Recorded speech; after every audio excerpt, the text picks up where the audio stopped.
Advocate Sunny Joseph, ഒന്ന് ഇതിനകത്ത് കാണേണ്ട പ്രധാനപ്പെട്ട കാര്യം, ഇവർ മരിച്ചവർ, പരിക്കേറ്റവർ, ഇവരാരും ഡിവൈഎഫ്ഐ ബന്ധമുള്ളവരാണെന്നുള്ള ആക്ഷേപം പോലുമില്ല. അല്ലെങ്കിൽ അവർക്ക് ഡിവൈഎഫ്ഐ ബന്ധമുണ്ട് എന്ന നിലയിൽ എന്തെങ്കിലും തെളിവുകൾ നമ്മുടെ മുന്നിലില്ല. പിന്നെ വേറെ ചില ആളുകളെ പ്രതി ചേർത്തിട്ടുണ്ട്, അവരിലാണ് ഡിവൈഎഫ്ഐ ബന്ധമുള്ളത്. ഇവിടെ സാധാരണഗതിയിൽ കണ്ണൂർ ജില്ലയിൽ ശ്രീ സണ്ണി ജോസഫ് അങ്ങേക്ക് വളരെ വ്യക്തമായിട്ട് അറിയാവുന്നതാണ്, ഒരു പാർട്ടി സഖാവിൻ്റെ വീട് ആക്രമിച്ച കേസിലെ പ്രതി അല്ലെങ്കിൽ CPM നേതാക്കളെ കേസിലെ പ്രതി, അങ്ങനെയുള്ളവർക്ക് CPM ബന്ധമുണ്ട് എന്ന് പറയുന്നതിൽ എന്ത് യുക്തിയാണുള്ളത് ശ്രീ സണ്ണി ജോസഫ്? ഈ CPM പാർട്ടിക്കകത്ത് ഈ ക്രിമിനലുകളെ പ്രോത്സാഹിപ്പിക്കുന്നതുകൊണ്ട് നികേഷിനറിയാം, ചിലപ്പോൾ അവർ തമ്മിലും സംഘർഷം നടക്കാറുണ്ട്, വെട്ടും കുത്തും ഉണ്ടാകാറുണ്ട്. ഈ കഴിഞ്ഞ മാസം തന്നെ തലശ്ശേരി ഭാഗത്തുണ്ടായി, പത്രങ്ങളിൽ വാർത്ത വന്നു. ഇവിടെ എന്താണ് സനോജ് സമർത്ഥിക്കാൻ ശ്രമിച്ചു പരാജയപ്പെടുന്നത്? പിണറായി വിജയൻ്റെ പോലീസ് അവിടെ പോയിട്ട്, സംഭവ സ്ഥലത്ത് പോയിട്ട് രക്തം കണ്ട ആളുകളെ, സംഭവത്തിൽ രക്ഷിക്കാൻ ശ്രമിച്ച ആളുകളെ പ്രതിയാക്കി അവരെ അറസ്റ്റ് ചെയ്തു എന്ന് പറഞ്ഞാൽ അത് വിശ്വസിക്കാൻ, അത് കേട്ടിരിക്കാൻ മാത്രമുള്ള അത്ര വിഡ്ഢികളാണോ നികേഷ് കേരളത്തിലെ ജനങ്ങൾ? ഞാനൊരു കാര്യം ചോദിച്ചോട്ടെ. ഇവർ പറഞ്ഞല്ലോ നിങ്ങളൊന്ന് അന്വേഷിക്കുന്നു. ആരാ അന്വേഷിക്കേണ്ടത്? പോലീസിന്റെ പ്രാഥമിക റിപ്പോർട്ടില്ലേ? അറസ്റ്റ് ചെയ്തില്ലേ? റിമാൻഡ് റിപ്പോർട്ടില്ലേ? അതിൽ ഈ പ്രതികളെ വ്യക്തമായിട്ട് പറഞ്ഞിട്ടില്ലേ? ആ പ്രതികളുടെ ഫോട്ടോ ഇല്ലേ? ആ പ്രതികൾ റെഡ് വോളണ്ടിയർ മാർച്ചിന് നേതൃത്വം നൽകുന്നതിൻ്റെ ഫോട്ടോയുണ്ട്. ആ പ്രതികൾ വടകരയിലെ സ്ഥാനാർത്ഥിയുടെ അടുത്ത് നിൽക്കുന്ന ഫോട്ടോയുണ്ട്. ആ പ്രതികൾ CPMന്റെ ഒഫീഷ്യൽ സോഷ്യൽ മീഡിയയിൽ അവരെ ഡിവൈഎഫ്ഐയുടെ ഭാരവാഹികളായി എലക്ട് ചെയ്യപ്പെട്ടപ്പോൾ അഭിനന്ദനം അറിയിച്ചുകൊണ്ടുള്ള പോസ്റ്റ് ഉണ്ട്. പിന്നെ ആരന്വേഷിക്കട്ടെ? CPM പാർട്ടി അന്വേഷിച്ചാൽ മതിയോ? TP ചന്ദ്രശേഖരൻ കേസ് വന്നപ്പോൾ അവരെന്താ പറഞ്ഞ? പാർട്ടി അന്വേഷിക്കുന്ന പറഞ്ഞ്. ഞാൻ പല ചർച്ചകളിലും ചോദിച്ചു, ആ പാർട്ടി അന്വേഷണത്തിൻ്റെ ഒരു റിപ്പോർട്ട് ഒന്ന് കാണിക്കാവോ? പാർട്ടി അന്വേഷിച്ചല്ലോ.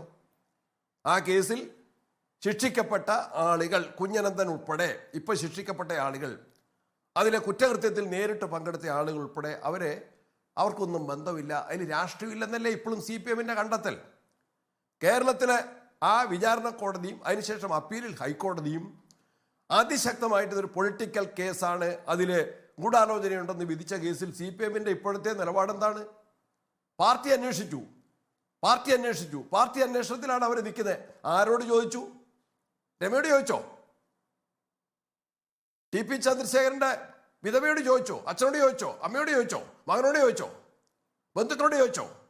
RMP പാർട്ടിക്കാരോട് ചോദിച്ചോ? ആരായിരുന്നു അന്വേഷണ കമ്മീഷൻ? TP ചന്ദ്രശേഖരൻ കേസ് പോലത്തെ സുപ്രധാനമായ ഒരു കേസ് അന്വേഷിക്കാൻ കേരളത്തിലെ ഉത്തരവാദിത്തപ്പെട്ട ഒരു രാഷ്ട്രീയ പാർട്ടി CPM നിയോഗിച്ച അന്വേഷണ കമ്മീഷൻ ആരായിരുന്നു? അറിയണ്ടേ?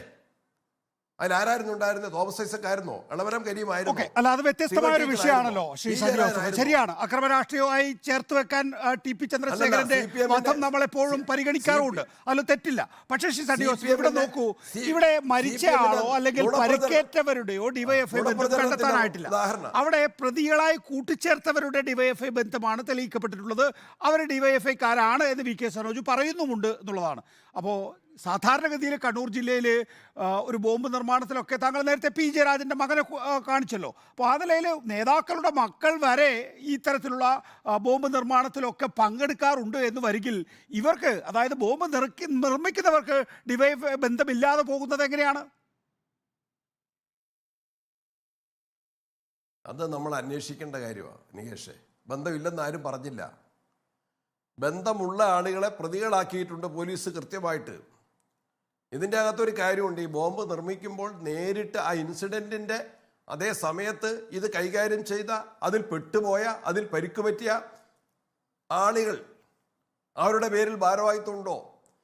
അവരുടെ പേരിൽ ഇപ്പം നമ്മൾ വ്യക്തമായിട്ടറിയാം, അവരുടെ പേരിൽ നമ്മൾക്ക് വലിയ അന്വേഷണം, മരിച്ചവരെ കുറിച്ച് വലിയ അന്വേഷണം ഇത് ഉണ്ടായിട്ടുണ്ടാവില്ല. അത് ലോക്കലായിട്ട് അന്വേഷിച്ചാൽ മനസ്സിലാവും. ലോക്കലായിട്ട് അന്വേഷിച്ചാൽ ഈ നേതാക്കന്മാരവിടെ സാന്നിധ്യമുണ്ട്, അവരുടെ പ്രേരണയുണ്ട്, അവരുടെ പങ്കാളിത്തമുണ്ട്, അവരുടെ ആലോചനയുണ്ട്. എന്നിട്ട് അതിൽ ഇരകളായവരെ അവർ മാത്രമാണ് ഉത്തരവാദികളെന്ന് പറയുന്ന CPMന്റെ ശൈലിയുണ്ടല്ലോ. ആ ശൈലി CPM അണികൾ വിശ്വസിക്കുമോ? ശരി. ഇപ്പൊ നികേഷ് ഈ ചർച്ചയിൽ സംസാരിക്കുന്നുണ്ടല്ലോ, നികേഷിന്റെ മനസാക്ഷി എന്തു പറയും? ഓപ്പണായി പറയണ്ട.